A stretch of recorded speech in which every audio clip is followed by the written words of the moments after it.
sa baba. Set. Kami buhay nito. So, natangkap paso number 2. Number 2 is Beitaki. Medina all alone. Easy 2 points. Sana. Tagi lang naman nila pinasa kay Medina. Easy 2 points yan para kay Medina. Aliwas. Pero wala.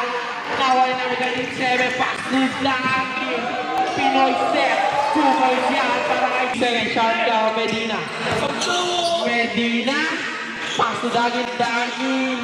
Fade away shot. 2 points yan para kay Dagi. Medina aliwas.